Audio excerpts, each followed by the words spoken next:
नमस्कार दोस्तों, स्वागत है अपना यूट्यूब चैनल में। दोस्तों, कहीं सारा एक्स सर्विसमैन भाइयों ने रिक्वेस्ट किया था जो अपना जो पीएमएसएस स्कॉलरशिप स्कीम है, जो उसका रिन्यूअल के लिए जो फॉर्म्स है एनेक्सर 1, 2, 3 एंड 4, इसको किस तरह से हमने भरना है, इसका एक डेमो देने के लिए बताया। आप सभी लोगों का रिक्वेस्ट के ऊपर मैं बहुत ही ज़्यादा बिजी होने के बाद भी ये वीडियो में 10:40 रात का टाइम हुआ है, अभी 10:40 हुआ है दोस्तों। आपके लिए मैं ये वीडियो बनाना जरूरी लगा, इसलिए मैं इस टाइम पे होने के बाद भी ये वीडियो बना रहा हूँ दोस्तों। ये ऑलरेडी किसी भाई ने अपना बच्चों के लिए भरा हुआ है और उन्होंने अप्लाई किया है, उसी फॉर्म को आपका सामने लेके आ रहा हूं दोस्तों। इसको ध्यान से देखिएगा, जहां पे भी आपको डाउट आता है इस वीडियो को पॉज कीजिएगा और उस फॉर्म को ध्यान से चेक करके अगर जरूरत पड़ने से आप स्क्रीनशॉट लीजिएगा और उसी हिसाब से अपना जो भी फॉर्म है भर लीजिएगा दोस्तों। अब चलिए वीडियो में चलते हैं दोस्तों। अभी जैसे आप लोग स्क्रीन पे देख रहा है, यहाँ पे हमने जो न्यू एप्लीकेशन को सेलेक्ट किया और यहाँ पे जो स्कीम को ओपन करते हैं आप यहाँ पे देख सकते हैं दोस्तों। यहाँ पे जितना भी अभी फिलहाल स्कीम्स जो अप्लाई कर सकता है वो पूरे का पूरा यहाँ पे डिस्प्ले होता है दोस्तों। इसमें से आप जो ये इसका देख सकते हैं यहाँ पे prime minister scholarship scheme renewal, इसको सेलेक्ट करना होगा दोस्तों।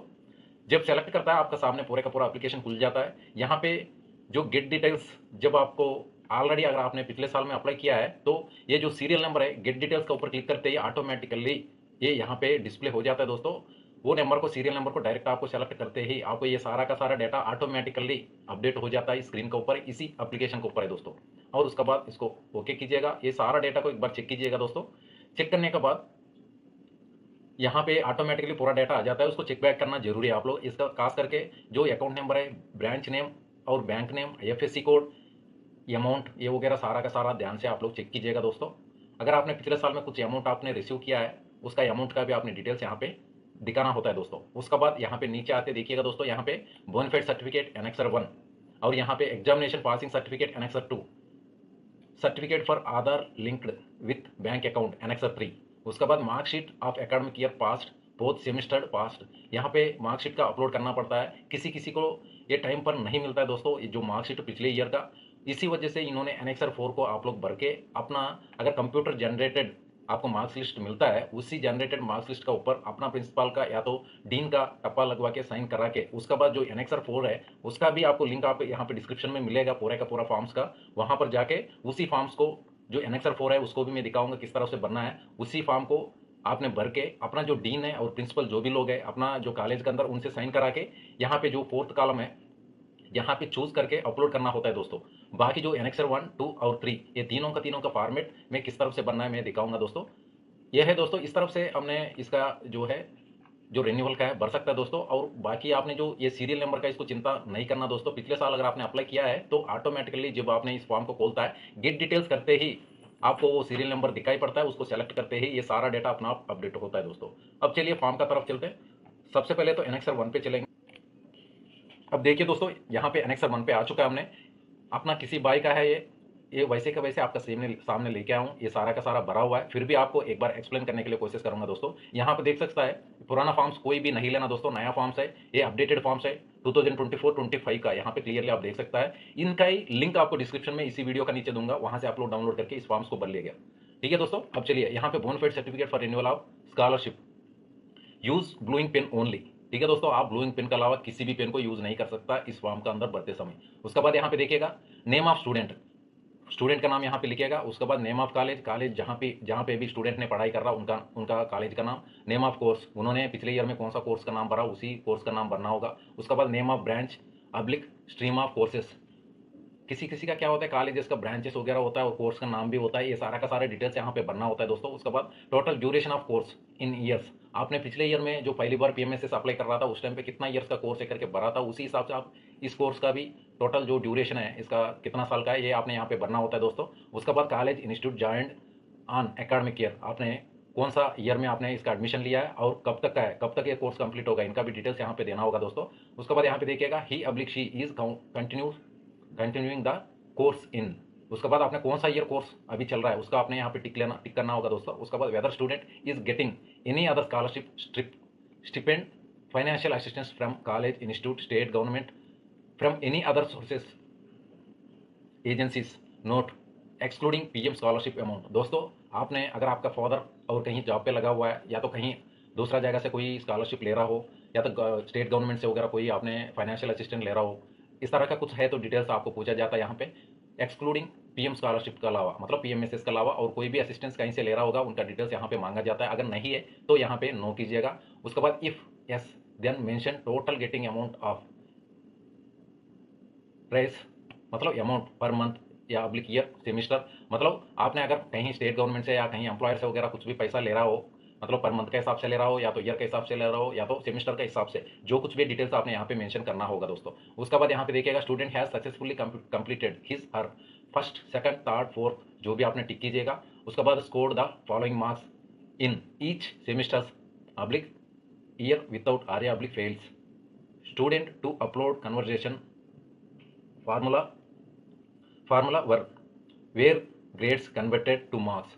मतलब दोस्तों यहाँ पे आप लोग जो भी ग्रेड लिया है, जो भी आपने मार्क्स गेन किया है, कौन सा ईयर का है, ये सारा डिटेल्स आपने अपना ईयर का हिसाब से अपना कॉलम में भर लीजिएगा, जैसे इस फॉर्म में दिया हुआ है। उसके बाद यहाँ पे नीचे आइए दोस्तों, यहाँ पे अपना डेट डालिए, जो जहाँ पे भी आप पढ़ाई कर रहा हो उस जगह का नाम, और यहाँ पे अपना कॉलेज का है, उनका राउंड का टप्पा, और यहाँ पे डीन का प्रिंसिपल का किसी का भी, मतलब डीन या प्रिंसिपल का दोनों में किसी का होना चाहिए, और उनका साइन भी यहाँ पे करवाइएगा। बाकी यहाँ पे instructions come certificate from student का कुछ डिटेल्स यहाँ पे इंस्ट्रक्शंस पास किया हुआ है, और नीचे यहाँ पे signature of ESM ex serviceman का यहाँ पे सिग्नेचर करना होगा। उसके बाद यहाँ पे स्टूडेंट का सिग्नेचर करना होगा दोस्तों, इनको ध्यान दीजिएगा। आप इसको अपलोड करने से पहले जरूर एक या दो बार जरूर आपने चेक बैक कीजिएगा, उसका बाद ही अपलोड कीजिएगा दोस्तों। अब चलिए नेक्स्ट एनेक्सर 2 पे चलेंगे दोस्तों। अगर कुछ भी बात इसमें कोई भी डाउट है तो आप इसको पॉज कीजिएगा इस वीडियो को, उसका बाद ही आपने इसको नोट कीजिएगा प्रॉपरली। उसके बाद नेक्स्ट एनेक्सर 2 पे चलेंगे दोस्तों। यहाँ पे देखिए दोस्तों, एनेक्सर 2 पे आ गया दोस्तों। हमने यहाँ पे देख सकते हैं एनेक्सर 2 रिवाइज्ड 2024 एंड 25 क्लियरली आपको दिखाई दे रहा है, यहाँ पे अपडेटेड फॉर्म है ये। और यहाँ पे देख सकता है certificate undertaking from student use blue ink pen only, यहाँ पे भी आपको सिर्फ ब्लूइंग पेन का ही यूज करना होगा दोस्तों, इसको ध्यान रखिएगा। उसके बाद सर्टिफाइड दैट, यहाँ पे स्टूडेंट का नाम मेंशन करना होगा, यहाँ सन अब्लिक डाटर ऑफ सर्विंग, मतलब दोस्तों यहाँ पे अपना जहाँ पे नंबर लिखा है, यहाँ पे आर्मी नंबर, यहाँ पे रैंक, और यहाँ पे नेम एक्स सर्विसमैन का नेम लिखेगा। Particulars of ESM oblique name of window, अगर इनकेस ईएसएम का डेथ हो चुका है तो उनका जो नेक्स्ट ऑफ किन जो भी है, मतलब वीर नारी है, उनका नाम यहाँ पे मेंशन करना होगा दोस्तों। उसके बाद was selected bachelor of technology, मतलब यहाँ पे उनका कोर्स जो भी पढ़ाई कर रहा है उनका कोर्स का नाम यहाँ पे लिखना होगा। देखिएगा यहाँ पे ब्रैकेट में लिखा हुआ clearly name of course. Second point देखिएगा, I was selected for PMSS during academic year 2024 and 25, मतलब आपने पहली बार जब अप्लाई किया था उस टाइम पे आपको जो पीएमएसएस का एक बार आपको पहले पेमेंट, पहले वाला अगर आपको फाइनेंशियल असिस्टेंट मिल गया है स्कॉलरशिप का, आप इसका पीएमएसएस के लिए आपने सेलेक्ट किया गया, इस वजह से आपको ईयर यहाँ पे डालना होगा। पिछले ईयर जो भी आपको स्कॉलरशिप रिसीव किया गया उसी ईयर का यहाँ पे मेंशन करना होगा दोस्तों। उसके बाद थर्ड पॉइंट देखिएगा, I am presently studying in second third fourth या फिफ्थ ईयर ऑफ, कोर्स का नाम यहाँ पे लिखिएगा, मतलब कौन सा ईयर का कोर्स यहाँ पे आपका चल रहा है उस ईयर को यहाँ पे सेलेक्ट करना होगा दोस्तों। उसके बाद देखिएगा दोस्तों fourth point, my selection number allotted by KSB for PMSS, यहाँ पे जो है आपने मैं दिखाया था आपको, यहाँ पे ये सीरियल नंबर का जो दिखाया था आपको, ये अपना आप आ जाता है बोल के, इसी का सीरियल नंबर हमने यहाँ पे अपलोड किया हुआ दोस्तों, इसको ध्यान रखिएगा। यहाँ पे मेंशन किया हुआ उसी सीरियल नंबर को, इसी सीरियल नंबर का आपने यहाँ पे डालना होगा दोस्तों। उसके बाद फिफ्थ पॉइंट पे देखिएगा, I have cleared all subject in first attempt in previous academic year without fail for award of scholarship for subsequent year. दोस्तों मतलब आपको 50% अबव पिछले एकेडमिक ईयर में मार्क्स होना चाहिए, कोई भी सब्जेक्ट फेल नहीं होना चाहिए, फर्स्ट अटेम्प्ट में पास होना चाहिए दोस्तों। और उसके बाद यहाँ पे डेट डालिएगा और यहाँ पे स्टूडेंट का सिग्नेचर कराइएगा। उसके बाद ये इंस्ट्रक्शंस नॉर्मली दिया जाता है दोस्तों, अगर आपके पास टाइम है तो इसको ध्यान से पढ़िएगा। उसके बाद यहाँ पे signature of ESM ex serviceman के यहाँ पे सिग्नेचर कराइएगा। अगर एक्स सर्विसमैन नहीं है, उनका जो वीर नारी है उन्होंने भी इसको सिग्नेचर कर सकता है। उसके बाद स्टूडेंट का सिग्नेचर यहाँ पे करना होगा और यहाँ पे डेट डालिएगा। उसके बाद इसको भी आप लोग ध्यान से एक बार चेक बैक कीजिएगा, जो भी भरा आपने, बहुत ही इंपॉर्टेंट है ये सीरियल नंबर है दोस्तों, इस सीरियल नंबर को ध्यान रखिएगा। बाकी कोई बड़ी बात नहीं है यहाँ पे डिटेल्स भरने का, और इसको भी आपने पोज कीजिएगा, ध्यान से चेक करके अपना जो फॉर्म है जो भी भर रहा है उसको ध्यान से भरिएगा दोस्तों। फिर देखेंगे दोस्तों अभी नेक्स्ट एनेक्सर 3 पे चलेंगे दोस्तों। हम एनेक्सर 3 पे आ चुका है, इसमें कोई ज़्यादा डिटेल नहीं है, ये बैंक से भरा जाता है दोस्तों। सिर्फ जो बैंक मैनेजर है उन्होंने अपना जो स्टूडेंट है, स्टूडेंट के अकाउंट नंबर का साथ में ये आधार लिंक्ड है कि नहीं, इतना ही चेक करता है दोस्तों। इसमें कोई टेंशन लेने वाला बात नहीं है, ना तो ये कोई वो नहीं है। इस फॉर्म को आप ध्यान से देख सकते हैं, यहाँ पे स्टूडेंट का नेम दिया गया है, उसके बाद name of ESM oblique window का नाम यहाँ पे दिया हुआ दोस्तों। उसके बाद बैंक अकाउंट नंबर, स्टूडेंट का बैंक अकाउंट नंबर, यहाँ पे आधार नंबर स्टूडेंट का है दोस्तों। ये बात को ध्यान रखिएगा, जो पीएमएसएस स्कॉलरशिप स्कीम में पूरे का पूरा जितना भी जो अकाउंट डिटेल्स देता है, ये सारा का सारा स्टूडेंट का ही अकाउंट डिटेल्स दिया जाता है, और जो भी पेमेंट आता है स्कॉलरशिप का वो भी उनका ही अकाउंट में आता है दोस्तों, इस बात को ध्यान रखिएगा। उसके बाद यहाँ पे name of bank, branch name, IFSC code.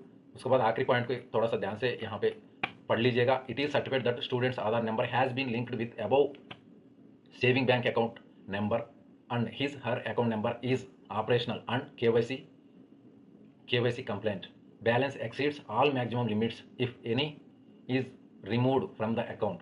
बस इतना ही मैटर होता है दोस्तों। उसके बाद यहाँ पे बैंक मैनेजर का टप्पा लगाया जाता है, वहाँ पे साइन किया जाता है, राउंड सील लगा जाता है, यहाँ पे डेट मेंशन किया होता है दोस्तों। इतना ही कार्रवाई होता है दोस्तों एनेक्सर 3 में। फिर उसके बाद एनेक्सर 4 देखेंगे दोस्तों एनेक्सर 4 पे आ चुका है हमने। ये फॉर्म है, ये बहुत ही स्पेशल है। जिनको ये PMSS रिन्यूअल का जो फॉर्म है, ये भरने से पहले अगर आपको पिछले ईयर का मार्क्स लिस्ट अगर आपको नहीं मिलता है ओरिजिनल, इस द्वारा इस फॉर्म को भरना होता है दोस्तों। ये फॉर्म में कोई खास डिटेल्स नहीं है, वही डिटेल्स है। इसी इंस्ट्रक्शंस को एक बार ध्यान से पढ़िएगा दोस्तों। This issue university marksheet on completion of course, certificate for non issue of marksheet till completion of course to be signed by university only. मतलब दोस्तों अगर आप इनका पिछले ईयर का कोर्स कंप्लीट होने तक उनको अगर मार्क्स लिस्ट नहीं मिला तो इस फॉर्म को भरा के और इसी मतलब रिन्यूअल PMSS रिन्यूअल अपलोड कर उसका अप्लाई करते समय इस फॉर्म को भी अपलोड करना जरूरी होता है। कौन सा कॉलम में? जहां पर हमने मार्क्स लिस्ट को अपलोड करना होता है उस कॉलम में हमने इसी जो फॉर्म है इसको अपलोड करना होता है। अगर इसका साथ साथ आपका कंप्यूटर जनरेटेड मार्क्स लिस्ट अगर मिलता है तो उसको भी उनका प्रिंसिपल से, अपना जो कॉलेज का प्रिंसिपल से टप्पा मरवा के साइन करा के उसके बाद इसी फॉर्म का साथ में वहां पे अपलोड करना होता है दोस्तों। इस बात को ध्यान रखिएगा। उसके बाद यहाँ पे देखिएगा instructions for student. The student is required to download the certificate available at KSB website under link PMSS renewal application, list of document to be uploaded, scan and upload computer generated marks list both semesters academic year issued by the university.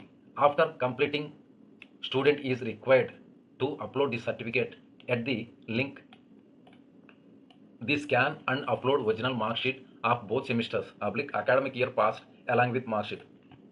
दोस्तों मैं जैसे बताया, जो भी आपने अगर computer generated marksheets है उन पे भी आपने अपना प्रिंसिपल का या तो डीन का साइन कराना होगा, और साथ साथ में जो एनेक्सर फॉर्म है जो आपको फॉर्म दिखाया जा रहा हूँ इस फॉर्म को भी अपना डीन से या तो प्रिंसिपल से साइन करा के उसके बाद इनको अपलोड करना होता है दोस्तों PMSS रिन्यूअल में। यहाँ पे स्टूडेंट का सिग्नेचर कराइएगा। उसके बाद यहाँ पे फर्स्ट पॉइंट देखिएगा, it is certified that original marksheet of each semesters academic year is not issued by this university to following student. यहाँ पे जिसका भी मार्कशीट अगर इशू नहीं हुआ है उनका नाम और उनका कोर्स का नाम और सेमेस्टर्स जो भी पास हुआ है और कौन सा ईयर का उन्होंने कोर्स चल रहा है और उनका जो कॉलेज का नाम है उनका डिटेल्स यहाँ पे भरना होगा दोस्तों। इस तरफ से भर के बाकी आपने यहाँ पे कुछ भी डिटेल्स इनका कॉलम का हिसाब से है आप भर लीजिएगा। भरने के बाद यहाँ पे फिर डेट डालिएगा और इसका controller of examination of registrar, मतलब दोस्तों अपना कॉलेज में जो कंट्रोलर ऑफ एग्जामिनेशन है उनसे आप यहाँ पे स्टैंप लगवा के यहाँ पे साइन कराना होगा दोस्तों। इतना कार्रवाई आप लोग करना होगा दोस्तों PMSS रिन्यूअल अप्लाई करते समय। ये सारे का सारा आप PDF स्कैन करके PDF में कर सकता है या तो फोटो JPG फॉर्मेट में फोटो निकालवे उसको बढ़िया क्लैरिटी से आप लोग अपलोड कर सकता है दोस्तों। इस तरफ से दोस्तों जो भी आप लोग फॉर्म भरता है कहीं भी उनको जो भी कटा पिटा नहीं होना चाहिए दोस्तों, क्लियरली होना चाहिए। और जो भी सिग्नेचर जहाँ जहाँ पे भी एक्स सर्विसमैन का साइन करना है और स्टूडेंट का साइन करना है, इस तरह का जो भी बात जहाँ पर भी मत आया उसको ध्यान से देखिएगा। उसके बाद जो भी डिटेल्स आपने भरना होगा ध्यान से भरिएगा दोस्तों। इनका जो रिन्यूअल का जो एप्लीकेशन होता है दोस्तों पहले हमसे अपलोड होता है, उसके बाद सीधा केंद्रीय सैनिक बोर्ड में जाके वहाँ से आपका जो स्कॉलरशिप का अमाउंट है डायरेक्ट अपना स्टूडेंट का अकाउंट में डाला जाता है दोस्तों, जो भी पैसा मिलना था। लेकिन उनमें कोई भी ऑब्जर्वेशन नहीं होना चाहिए। ये फॉर्म बनने से पहले इस बात को ध्यान रखिएगा दोस्तों। अगर ऑब्जर्वेशन आता है किसी भी हालत में 1 महीने के अंदर उसको रेक्टिफाई करके रीसबमिट करना होगा उस एप्लीकेशन को, तभी उनका पैसा टाइम पर आने का चांसेस होता है दोस्तों। इसमें देरी होने का बहुत कम चांस है दोस्तों। अगर आपने एक बार अप्लाई कर दिया मेरा ख्याल से मैक्सिमम 2 से 3 महीने के अंदर आपका अकाउंट में पैसा आ जाता है दोस्तों। यह है दोस्तों मेन बातें मैं बता चुका हूँ। और ये भी बात मैं बताना चाहता हूँ, अगर PMSS के लिए लड़के के लिए सालाना 30,000 और लड़की के लिए 36,000 मिलता है। बहुत ही अच्छा खासा अमाउंट है, खास करके एक्स सर्विसमैन के लिए, क्योंकि वैसे भी एक्स सर्विसमैन एक बार रिटायर होने के बाद बहुत ही स्ट्रगल रहता है फाइनेंशियली। ऐसे लोगों के लिए बहुत बढ़िया स्कॉलरशिप है, इसको छोड़ना नहीं चाहिए दोस्तों। यह है दोस्तों आज का वीडियो, इतना ही है। फिर मिलेंगे दूसरे वीडियो में। थैंक यू दोस्तों। जय हिंद, जय भारत।